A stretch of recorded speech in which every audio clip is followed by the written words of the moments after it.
welcome to the fourth quarter of the Bobby Dupre Show, along with my sidekick, Andrew. Good morning. Morning again. Happy and New some Year. of you just, that's right, tuning in, or maybe late today, but maybe you'll try to get it either on your computer, your iPhone, your iPad, or watch it Sunday afternoon at 3 p.m.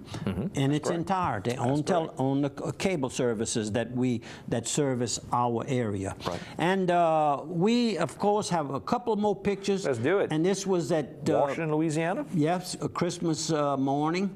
And I just That's the new church had to wait building? till everybody walked off away from this particular area, walked more towards the back.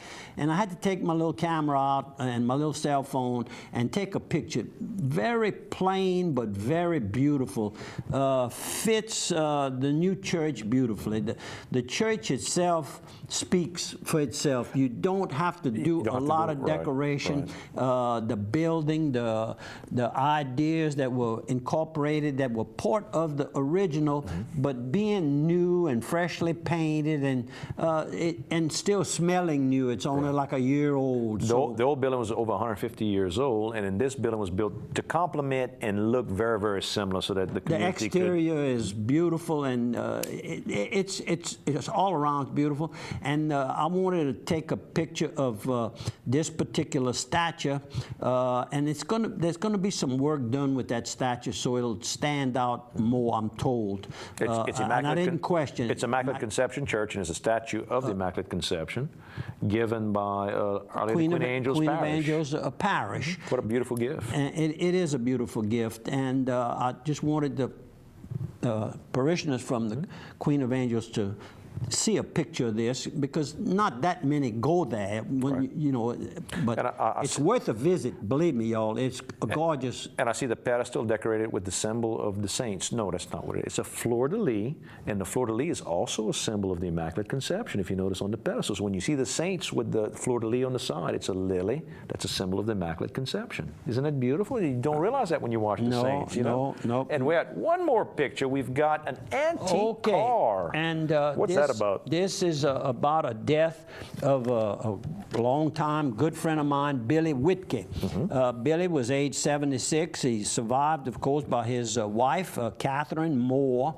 Her daddy was Mr. Warren Moore, Ned's Bar, famous Ned's Bar. Well, sure. People played little cards and shot pool and drank the best coffee in Opelousas at that bar. And he had his own coffee pot made, and he probably made 3 or 4 during all those years that he ran Ned's Bar. That particular place is now part of the parking lot and that annex to the St. Landry Bank, right next to the St. Landry Bank. Ned's was right in there. Where the mules are. And then, of course, he has a daughter, Dottie. Dottie Hartman. And Billy, of course, was very active in the Louisiana Street Rada. And the group was real well attended. I mean, people there yesterday that I didn't know, because I never did belong to that particular group. We had local street old antique cars. That's correct. St. Landry Cruisers was one of the last, and we had a lot of fun and raised money and given a nice one check, $2,500 to the Cerebral Palsy Clinic.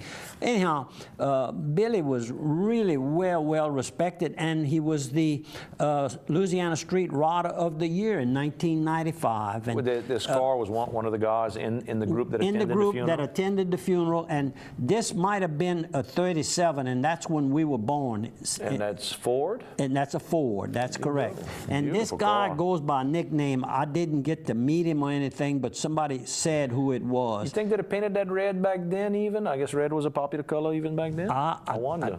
I didn't ask. Well, let's I know a lot of those old Fords all black, you know? Yeah. Any color you want, as long as it's black. Why don't you call Ford Motor and talk to old man, the Ford, what was, who? Oh, I don't know. You tell me. Ford. Henry Ford. Oh, Henry. Yeah, I don't know if Henry will be answering the phone. Well, you know. They got Henry Clay Ford that owns the Detroit Lions now, right? The family is like Henry Ford the Fourth or whatever. Yeah, and they're still pretty active in some of the ownership of that company. They own the Lions. They own, I think, the stadium where the Detroit Lions play. They're very active in the community still, even when Detroit is a much smaller city than it And once one was. other thing, Billy and I, we carpooled together to SLI one semester. In antique cars. It wasn't it was new then. It would be antique today. My 57 Chevy, and somebody got in it, and Black kind of and a gray. big man, and he broke the seat. When he leaned back, it broke. I cried, but I couldn't act. I couldn't let a he-man cry in front of them. But inside, I was crying. No kidding. Got it fixed. I'm not going to use his name right now, but some people know the story. So. How about this? We've got the 8th annual Gumbo Cook-Off. We talk about Steamboat Warehouse chef owner Jason, so active in helping us with the Cerebral Palsy Clinic. And again, with this particular Gumbo Cook-Off he does in conjunction with Frank's Downtown at Frank's. They're going to do the fundraiser for little Breen Riviere, who's less than a year old and has lymphoblastic lymphoma, which is a type of cancer, really, really bad. The parents are Sharon Stanford Riviere and Scott Riviere of Port Barry. The grandparents I know are Brian and Mona Stanford, my cousins, my parents' little boy. We call him T-Bay. He works at Guarantee Glass, just to really, that way I can put everybody in perspective. Put everybody. So that's coming up January 25th over at Frank's. You can go by. You know, that's a special day, the 25th of January. Yeah, I don't know. It's a national holiday. I think that's why they're going to have the event then. Bobby Dupre's got the anniversary of his 19th birthday that day. But it is my birthday. It'll be 70 what? 77. 77 years young. That ain't too bad. No, and I Pretty good run feel so good. far. I'm still walking well. My eyesight never did get eyeglasses prescription, except when I was a little bitty boy, maybe in the 4th or 5th grade. I had some corrective glasses. I had a blinking eye habit, and doctor put some glasses on me and stopped that, and I threw the glasses away. And Now I never. you feel good? Now I feel good. I better quit talking about. I got your name as the executor on my will. If something happens to me, that way you can take care of everything. You're in good health. Yep, that's right. Look, our friend right here. You know, there you go, Gino Delafosse. He is just everywhere. You know, a lot of these guys, not a lot, but most of your Zydeco bands, to make a living, they go away from here. They travel all over. Chubby Carrier and all of those guys. Good morning, Chubby. And they travel. They might play 1 or 2 gigs a year back home. But he plays maybe between Christmas, the 20th of Christmas and New Year's Eve, he'll probably play 12 to 15 gigs. I mean, he plays 2 and 3 a day. And we just want to tip our hat to musicians who entertain us from Acadiana, all of you.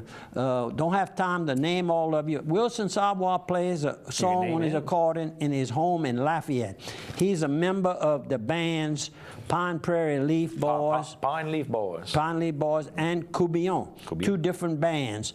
And this young lady, Miss Landry. You know his daddy? That they own the Savoys with the music center over there. Music Center, right. And his mama is Ann. Miss But Ann. I don't know if that's his mama. Is it his mother? I think so. Yeah. Okay, it is. That's mom and dad. Okay, because the article, the way they said Ann. I think Ann's just famous in her own right. Own right. In her Okay. own right, All right. right. Okay. And the dad, of course, Mark makes the. I mean, he's a musician as well, but makes the accordions. That's the way he got to be really well known. So we just have so much going for us over here in Acadiana. We could probably talk for a lot longer. We have a couple more deaths.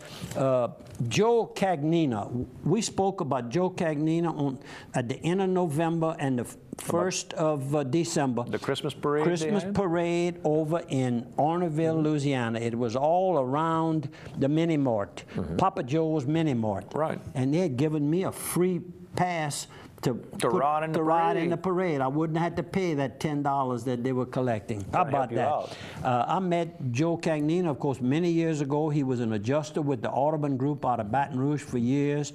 I met him one night at his daddy's city bar in Crowley, Louisiana. Really? And that's correct. And the city bar still there? No, but it's no, it's not the same one. No, not the same. It was Cagnina. His daddy owned it, and he and his brother kind of ran it for the daddy. Daddy was still alive.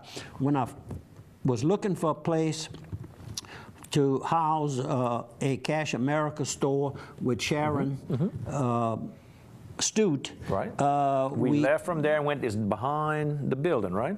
To the back and right is where we went. I think I was there with you.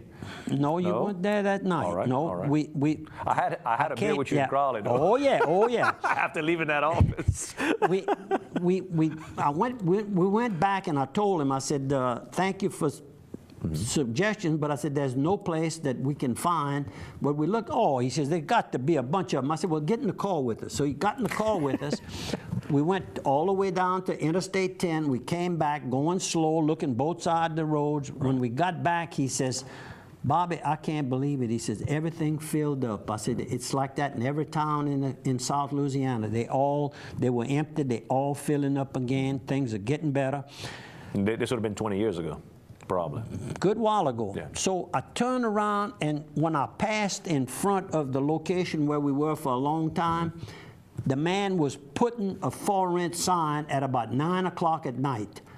I went in and I rented the place, and we renovated it, and we stayed there until we moved some couple of 3 years ago. A little further up in town. Further, closer to the interstate. But anyhow, good stories about how things can evolve, and you're so busy with your own life. Joe was so busy with his own life, he didn't notice that everything was filling up over there.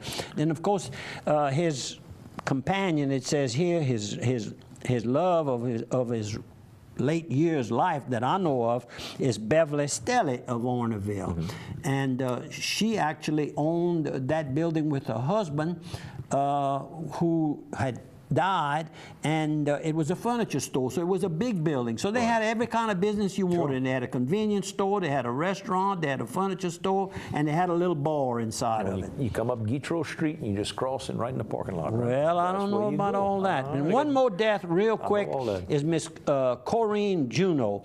Didn't know her, she's from Bunkie, but her son owned the drugstore on North Main Street across from Swallow's Dinner Club, and Glenn Juno. Glenn's drugstore for years and years. Glenn's Pharmacy. Rock LaBar owns that pharmacy now.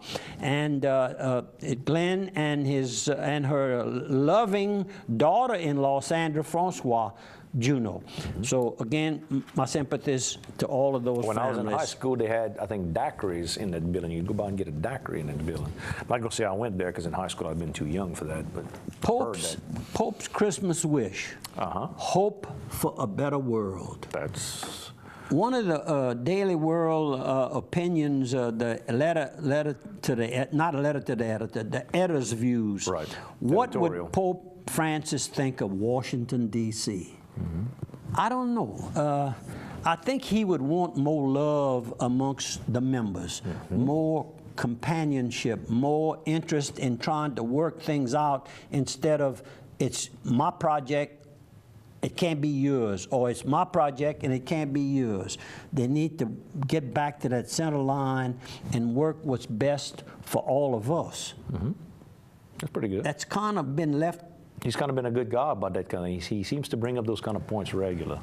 And he's drawing tremendous crowds. He's wide open. Can he survive with the lunatics that That's always a worry. out there? That's always a worry. It's got to be a worry because 2 popes ago, that one was wide open too, and then somebody got to him one time, if you remember. They shot John Paul II.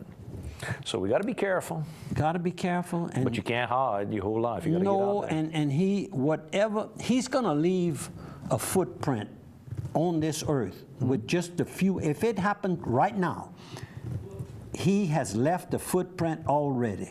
Now, we're not talking about wanting that to happen. We're saying what could happen in this world that we're in. You find that prayer book, because we at the end. We're at the end. I heard our man Steve bark a little bit. He said, getting time.